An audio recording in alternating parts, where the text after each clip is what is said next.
¿Alguna vez has sentido mareos que parecen llegar de repente, dejándote con una sensación de incomodidad inexplicable? Estos episodios pueden ser más que simples malestares físicos.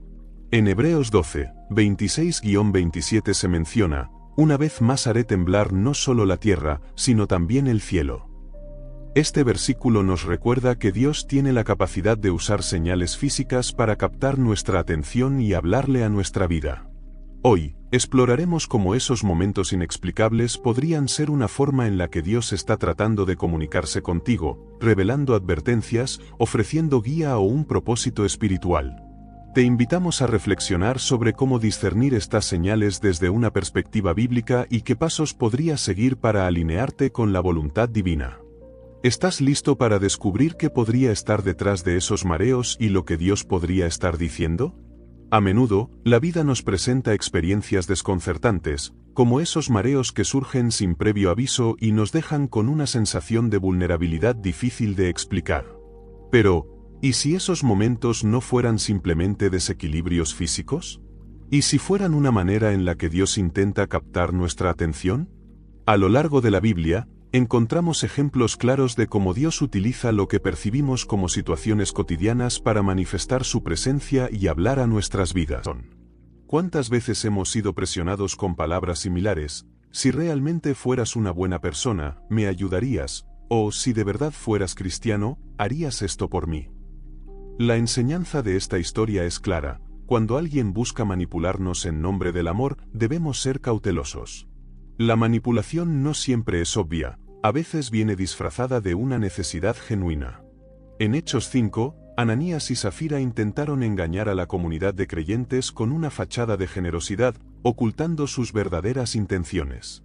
Quería recibir honor sin pagar el precio de la honestidad. Pedro los confrontó diciendo: Ananías, ¿cómo es que Satanás llenó tu corazón para que mintieras al Espíritu Santo y te quedaras con parte del dinero que recibiste por el terreno? Este episodio nos enseña que no toda petición de ayuda es sincera. Algunas personas se presentan como necesitadas, pero su verdadera intención es esclavizar a los demás a una red de culpa y obligación. Detectan los corazones compasivos y los manipulan para su propio beneficio. El enemigo conoce nuestras debilidades y puede usarlas en nuestra contra. Por esta razón, aunque Jesús ayudaba a los necesitados, nunca permitió que su compasión lo volviera ingenuo. En Juan 6 y 26, después de alimentar a la multitud con panes y peces, Jesús les dice: ciertamente les aseguro que me buscan no porque hayan visto señales, sino porque comieron pan hasta saciarse. Jesús veía sus corazones y sabía que no buscaban la verdad, sino solo los beneficios. En nuestras vidas también encontramos personas que solo se acercan en tiempos de crisis, pero desaparecen cuando ya han obtenido lo que querían.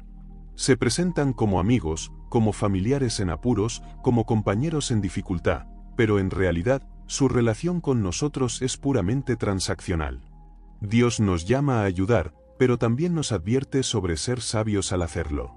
Proverbios 22, 3 nos dice: el prudente ve el peligro y lo evita, el inexperto sigue adelante y sufre las consecuencias. Hay quienes, al recibir ayuda, no muestran gratitud, sino que exigen más, creyendo que tienen derecho a nuestros recursos, a nuestro tiempo y a nuestra energía. Si alguna vez intentamos decir no, nos acusan de ser egoístas o crueles. Pero la Biblia nos muestra que incluso Dios pone límites. En Génesis 3, cuando Adán y Eva desobedecieron a Dios, Él, en su amor, no les permitió quedarse en el Edén y les impuso consecuencias. No porque no los amara, sino porque el verdadero amor no puede existir sin justicia. Cuando ayudamos sin discernimiento, no estamos actuando por amor, sino por debilidad. Pablo nos enseña en 2 Corintios 9, 7, cada uno debe dar según lo que haya decidido en su corazón, no de mala gana ni por obligación, porque Dios ama al que da con alegría. Esto significa que la ayuda no puede ser forzada ni extorsionada. No podemos dar solo porque alguien nos presiona o nos hace sentir culpables. La ayuda debe venir de un corazón libre y dirigido por Dios. Es difícil decir no a alguien que parece necesitarlo todo. La culpa nos consume, la sociedad nos dice que siempre debemos estar disponibles, y el miedo a ser vistos como malos cristianos nos lleva a ceder. Pero Jesús nos dejó el ejemplo de poner límites en Lucas 4, 16-30, cuando la gente de Nazaret intentó obligarlo a realizar milagros para ellos. Jesús no se dejó manipular. En lugar de complacerlos, les dijo la verdad, y como respuesta, intentaron echarlo de la ciudad. Si incluso el Hijo de Dios enfrentó el rechazo por no ceder ante la manipulación, ¿por qué creemos que debemos decir sí a todo? En nuestra vida diaria encontraremos muchas versiones de Dalila, de Ananías y Zafira, y de la multitud que solo busca a Jesús por el pan.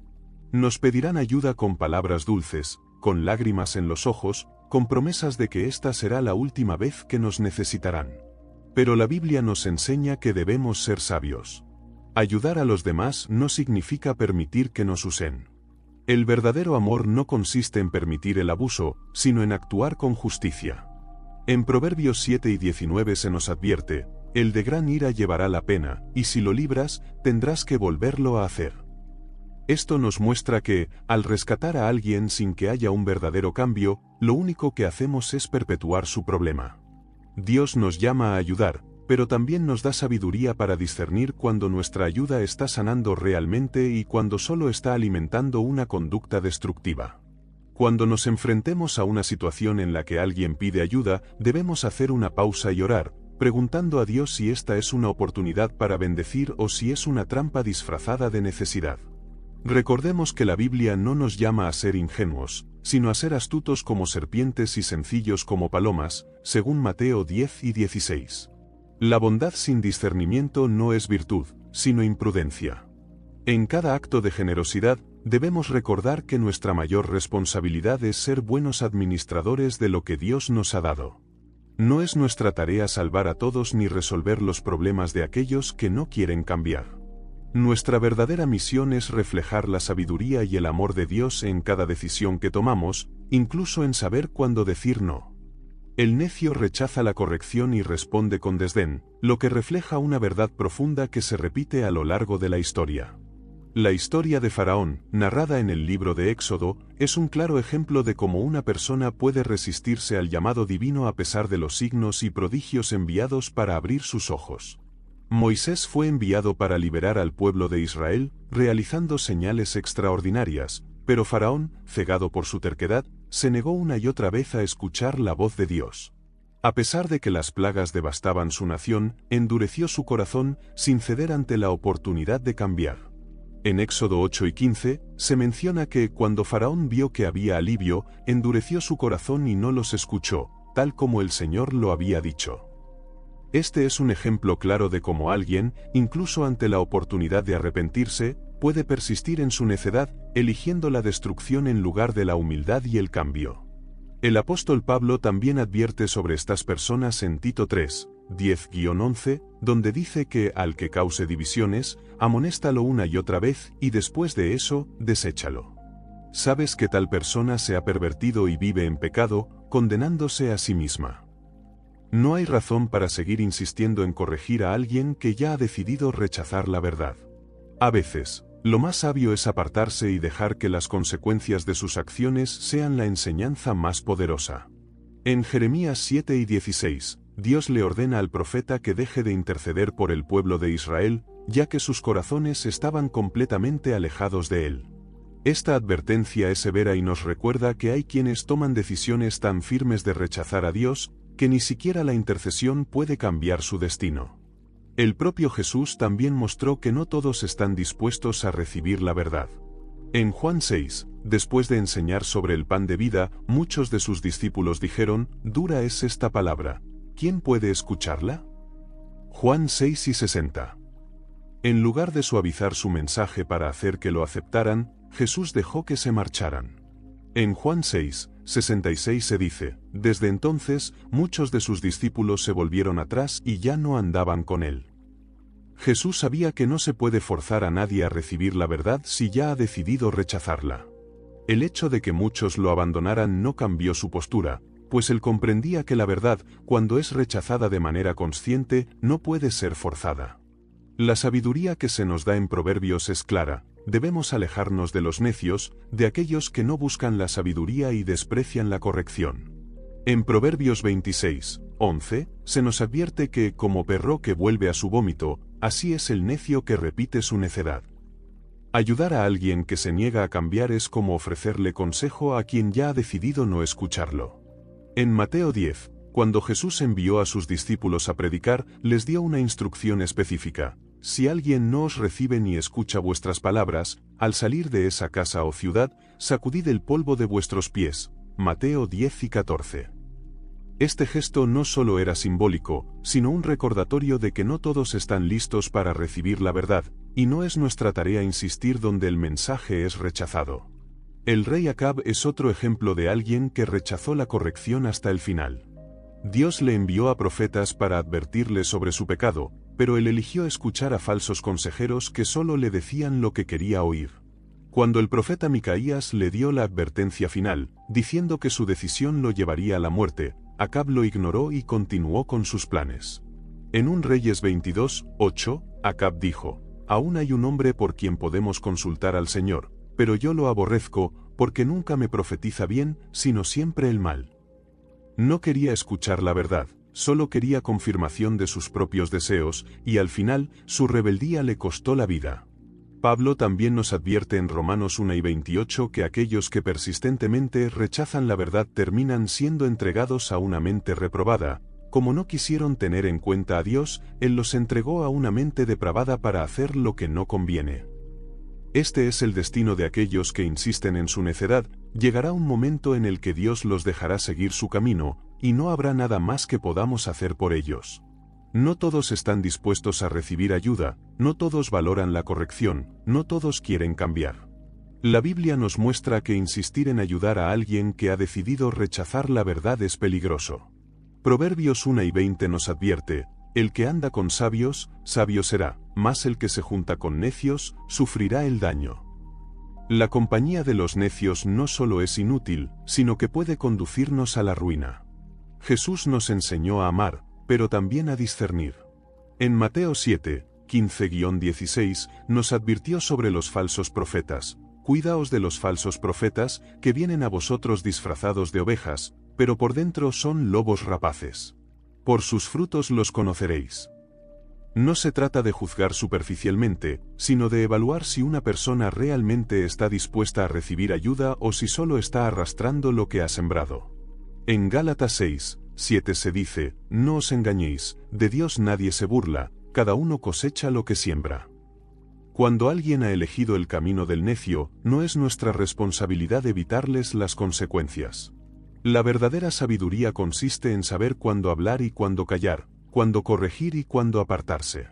No todas las batallas son nuestras, no todas las personas están listas para recibir la verdad, y no toda ayuda es realmente ayuda. La Biblia nos guía para que actuemos con discernimiento, para que nuestras intenciones sean puras, pero nuestras acciones sean sabias. Desde el principio, Dios estableció el trabajo como una parte fundamental de la vida humana. En el jardín del Edén, antes de la caída, Adán ya tenía la responsabilidad de labrar y cuidar la tierra. En Génesis 2 y 15 se dice: tomó, pues, Jehová Dios al hombre y lo puso en el huerto de Edén para que lo labrara y lo guardase. El trabajo no es un castigo, sino un diseño divino para el desarrollo, la provisión y el propósito en la vida humana. Sin embargo, a lo largo de la historia, ha habido quienes rechazan este principio y prefieren depender del esfuerzo ajeno. La Biblia es clara en su advertencia sobre estas personas. Pablo, en su carta a los tesalonicenses, estableció un principio ineludible: el que no quiera trabajar, que tampoco coma. 2 Tesalonicenses 3 y 10. Este no es un mensaje de indiferencia ante la necesidad, sino una instrucción para evitar fomentar la pereza y la irresponsabilidad. En la iglesia primitiva, algunos creyentes esperaban ser sustentados sin hacer ningún esfuerzo, y Pablo les recordó que cada uno debía asumir su responsabilidad. El libro de Proverbios es insistente en señalar las consecuencias de la pereza. En Proverbios 6, 9-11 se dice: perezoso, ¿hasta cuándo has de dormir? ¿Cuándo te levantarás de tu sueño? Un poco de sueño, un poco de dormitar, y un poco de cruzar las manos para reposo, así vendrá tu pobreza como caminante, y tu necesidad como hombre armado. El descanso es necesario, pero cuando se convierte en un estilo de vida basado en la evasión del esfuerzo, las consecuencias son inevitables. Jesús, en la parábola de los talentos, mostró la diferencia entre aquellos que administran bien lo que reciben y quienes lo desperdician por negligencia. En Mateo 25, 26, el señor de la parábola le dijo al siervo que no hizo nada con el talento que recibió: siervo malo y negligente. No hubo excusas para su inacción. Mientras los demás trabajaron y multiplicaron lo que se les dio, él eligió cerrarlo, temeroso y sin deseos de esforzarse. Su castigo no fue solo la pérdida del talento, sino la separación del favor de su Señor. En contraste, la Biblia exalta el esfuerzo y la diligencia. Proverbios 10, 4 dice: la mano negligente empobrece, mas la mano de los diligentes enriquece. El trabajo no solo es una fuente de sustento, sino también un reflejo del carácter. Aquellos que rechazan el esfuerzo no solo enfrentan la pobreza material, sino también una vida de dependencia y frustración. La historia del hijo pródigo es otro ejemplo de la diferencia entre diligencia y pereza. En Lucas 15, Jesús relató cómo un joven decidió abandonar la casa de su padre y malgastar su herencia en placeres, sin pensar en el futuro. Solo cuando perdió todo y se encontró en necesidad, cuidando cerdos y deseando alimentarse de su comida, comprendió el valor del trabajo y la responsabilidad. Lucas 3 y 17 dice: y volviendo en sí, dijo: ¿cuántos jornaleros en casa de mi padre tienen abundancia de pan, y yo aquí perezco de hambre? Su miseria no fue el resultado de una tragedia ajena a su control, sino de sus propias decisiones. Dios es proveedor, pero su provisión no es para quienes rehúsan hacer su parte. En Deuteronomio 28, 12, Dios promete bendición sobre la obra de nuestras manos: te abrirá Jehová su buen tesoro, el cielo, para enviar la lluvia a tu tierra en su tiempo y para bendecir toda obra de tus manos. La bendición está sobre el esfuerzo, no sobre la pasividad. El rey Salomón, conocido por su gran sabiduría, abordó con profundidad la importancia del trabajo en varias de sus enseñanzas. En Proverbios 12 y 24 se expresa claramente que la mano de los diligentes gobernará más, pero la negligencia será tributaria. Esto nos recuerda que el esfuerzo no solo proporciona lo necesario para vivir, sino que también eleva a las personas a posiciones de autoridad. Aquellos que se rehúsan a trabajar, ya sea por pereza o por falta de compromiso, terminan bajo la autoridad de quienes sí se esfuerzan. Jesús, aunque no lo necesitaba, trabajó como carpintero antes de iniciar su ministerio, sirviendo como ejemplo de responsabilidad y dedicación. En Marcos 6, 3 se dice: ¿no es este el carpintero, el hijo de María? Su vida misma fue una manifestación de que el trabajo forma parte integral del propósito divino. En Eclesiastés 9 y 10 encontramos una instrucción clara: todo lo que te viniere a la mano para hacer, hazlo según tus fuerzas. Dios espera que aprovechemos las oportunidades que nos da, sin dejarlas pasar por pereza o indiferencia. Este principio no solo fue enseñado, sino vivido por el apóstol Pablo, quien, a pesar de tener derecho a recibir apoyo como apóstol, decidió trabajar como fabricante de tiendas para sustentarse, tal como se menciona en Hechos 18, 3. Rechazar el trabajo es una señal de un corazón que no quiere asumir sus responsabilidades. En Gálatas 6, 7, Pablo nos advierte: no os engañéis, Dios no puede ser burlado, pues todo lo que el hombre sembrare, eso también segará. Si no sembramos, no podemos esperar cosecha. La Biblia nos enseña que el esfuerzo es una de las formas en que Dios moldea el carácter de las personas. En Nehemías 4, 6, al describir la reconstrucción de los muros de Jerusalén, se menciona que el pueblo se animó a trabajar porque sabían que Dios estaba con ellos. La obra avanzó porque ellos decidieron poner su esfuerzo y dedicación en ella. En 1 Corintios 3 y 58, Pablo anima a los creyentes a mantenerse firmes y constantes, sabiendo que su trabajo no es en vano cuando se hace en el Señor. El esfuerzo, por lo tanto, siempre tiene una recompensa, ya sea en esta vida o en la eternidad. Dios bendice el trabajo y espera que cada persona asuma la responsabilidad de su vida. No hay mérito en fomentar la pereza ni en permitir que otros se beneficien del trabajo ajeno. En Proverbios 9 y 25 se dice: el deseo del perezoso lo mata, porque sus manos no quieren trabajar. La falta de trabajo no solo afecta al individuo, sino que también impacta a su entorno. El trabajo es una de las maneras en que reflejamos la imagen de Dios. Jesús dijo en Juan 5:17, «Mi Padre hasta ahora trabaja, y yo trabajo». Si Dios mismo trabaja, ¿cómo podríamos justificar la pereza? Aquellos que rechazan el esfuerzo y esperan que otros lo sustenten se están apartando del diseño divino.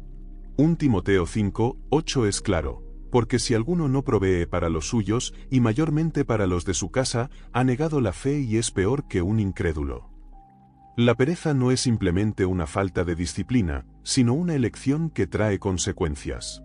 En Proverbios 20:4 se nos recuerda que el perezoso no hará a causa del invierno, pedirá pues en la siega y no hallará. El principio es claro, quien no siembra en su tiempo, no cosecha cuando lo necesita. Dios ayuda al que trabaja, bendice al que se esfuerza y fortalece al que enfrenta los desafíos con diligencia. Aquellos que eligen la pereza sobre el esfuerzo, la dependencia sobre la responsabilidad y la comodidad sobre el desafío están rechazando el plan de Dios para sus vidas. La ayuda debe ser para quienes realmente la necesitan, no para aquellos que se niegan a hacer su parte. Desde el principio, Dios estableció el orden como fundamento de su creación. Todo lo que ha sido hecho tiene un propósito, una estructura y un diseño perfecto en el que cada cosa cumple su función. Cuando este orden se quiebra, cuando la armonía se rompe, las consecuencias son inevitables. La discordia, la división y el caos no son accidentes, sino el resultado de corazones que eligen rebelarse contra lo que Dios ha establecido. La Biblia nos advierte sobre aquellos que no solo viven en conflicto, sino que lo fomentan, lo alimentan y lo usan para sus propios fines. El Señor detesta la violencia de aquellos que siembran discordia. En Proverbios 6:16-19 se enumeran las cosas que Dios aborrece, y entre ellas está el que siembra discordia entre hermanos. Esta no es una falta menor, sino un pecado que corrompe y destruye desde dentro. La discordia es un veneno que debilita a las familias, divide a las congregaciones y rompe la unidad entre los hijos de Dios. Un claro ejemplo de esto se encuentra en el libro de Números, donde la rebelión de Coré muestra cómo la contienda puede llevar a la destrucción. Coré, junto con Datán y Abiram, desafió la autoridad de Moisés y Aarón no porque buscara justicia, sino porque deseaba poder. Su argumento parecía razonable, pero sus intenciones eran egoístas y destructivas. El juicio fue inmediato, la tierra se abrió y los tragó vivos. El conflicto, por sí mismo, no es necesariamente señal de injusticia. Jesús mismo dijo que no vino a traer paz, sino espada, Mateo 10:34, pero su mensaje no se refería a una búsqueda intencional de la división, sino a las consecuencias naturales de la verdad. Hay una diferencia entre la oposición que surge cuando se defienden los principios de Dios y la discordia provocada por aquellos que disfrutan del enfrentamiento. Pablo, en su carta a Tito, dio instrucciones claras sobre cómo tratar con aquellos que generan divisiones. Al hombre que cause divisiones, después de una y otra amonestación, deséchalo, Tito 3:10. No estamos llamados a debatir interminablemente con quienes buscan el conflicto por el conflicto mismo. Los fariseos fueron expertos en sembrar discordia. En lugar de regocijarse cuando Jesús sanaba a los enfermos, cuestionaban el día en que lo hacía. En Mateo 12:24, al ver que Jesús expulsaba demonios, dijeron, «Este no echa fuera los demonios, sino por Belcebú, príncipe de los demonios». Su argumento era absurdo, pero su objetivo no era encontrar la verdad, sino desacreditar a Jesús. Dios no es un Dios de desorden. En 1 Corintios 2:33 se nos dice que Dios no es Dios de confusión, sino de paz. Todo lo que fomenta el caos y la destrucción no proviene de Él. Cuando alguien es fuente constante de pleitos, chismes y enemistades, no importa cuán convincente sea su discurso, su fruto revela su verdadera naturaleza. Jesús advirtió, «Por sus frutos los conoceréis», Mateo 7:16. Las palabras pueden ser engañosas, pero los frutos nunca mienten. En el libro de Nehemías, cuando los israelitas reconstruían los muros de Jerusalén, aparecieron enemigos cuyo único propósito era interrumpir la obra. Zalat, Tobías y Gesem no tenían interés en la verdad ni en la justicia, su meta era impedir el progreso del pueblo de Dios. Nehemías 6:9 revela su estrategia, porque todos ellos nos amedrentan, diciendo, se debilitarán las manos de ellos en la obra y no será terminada. Estos hombres usaban intimidación, burla y mentira para detener la obra, pero Nehemías no cedió. No se detuvo a debatir con ellos ni les dio la influencia que buscaban. Su respuesta fue seguir adelante con la misión que Dios le había dado. Hay quienes buscan la ayuda de otros, no porque la necesiten, sino porque desean arrastrarlos a sus conflictos. Proverbios 26:21 dice: el carbón para las brasas y la leña para el fuego, y el hombre rencilloso para encender contienda. Estas personas no buscan reconciliación, sino confrontación, no buscan justicia, sino venganza. Jesús enseñó que los pacificadores son bienaventurados, Mateo 5:9, pero la paz no significa tolerar el pecado ni aceptar la maldad. Cuando Jesús encontró a los cambistas en el templo, no los ignoró ni los justificó. En Juan 2:15 se dice que, haciendo un azote de cuerdas, echó fuera del templo a todos. Su celo no era por un conflicto sin propósito, sino por la santidad de la casa de su Padre. Los que siembran discordia disfrutan del caos. Son expertos en provocar divisiones, en manipular emociones y en enfrentar a unos contra otros. Sus palabras parecen razonables, sus argumentos parecen justos, pero su intención es destructiva. Romanos 4:17 nos advierte: os ruego, hermanos, que os fijéis en los que causan divisiones y tropiezos en contra de la doctrina que vosotros habéis aprendido, y que os apartéis de ellos. La instrucción no es debatir con ellos ni intentar reformarlos, sino apartarse de ellos. La semilla de discordia sembrada por unos pocos puede provocar una rebelión que afecta a toda una nación. Como resultado, una generación entera puede perder la oportunidad de disfrutar de la promesa de Dios. En Proverbios 10:18 se nos advierte sobre el poder destructivo de las palabras. Se dice que quien oculta el odio tiene labios mentirosos, y quien difunde calumnias es un necio. Las muchas palabras son sinónimo de pecado, pero el que sabe callar es prudente. Las palabras, en su naturaleza, tienen un poder inmenso, pueden construir o destruir. Un corazón que busca el bien edificará con sus palabras, pero aquel que se deleita en el conflicto arrasará con cada cosa que diga. La Biblia no solo nos advierte sobre aquellos que crean discordia, sino que también nos enseña a cómo responder frente a ellos. En 2 Timoteo 2:23-24 se nos dice que debemos evitar discusiones necias que solo generan contiendas, y nos insta a ser amables con todos, no porque se trate de ser pasivos ni ignorar la verdad, sino porque es fundamental no caer en la provocación de quienes buscan conflicto sin razón. Las personas que siembran discordia suelen presentarse como víctimas, como si lucharan por una causa noble, pero sus motivaciones son mucho más profundas y oscuras: el orgullo, la envidia y el deseo de poder. En Santiago 3:16 se dice que donde hay celos y contención, hay perturbación y toda obra perversa. Su presencia no trae paz ni crecimiento, sino caos y destrucción. Dios es justo, y en su tiempo, pondrá a cada uno en su lugar. Como se dice en Proverbios 19:5, el testigo falso no quedará impune, y quien habla mentiras no escapará de las consecuencias. Nada queda oculto a los ojos de Dios, y ninguna palabra destructiva queda sin consecuencias.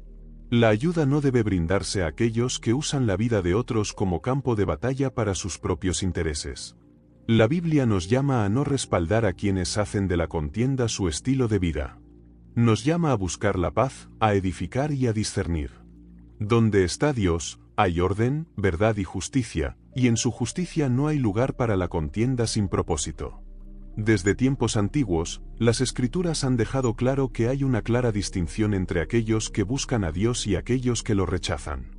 No se trata de una cuestión de ignorancia o falta de oportunidades, sino de una elección deliberada de apartarse de la verdad.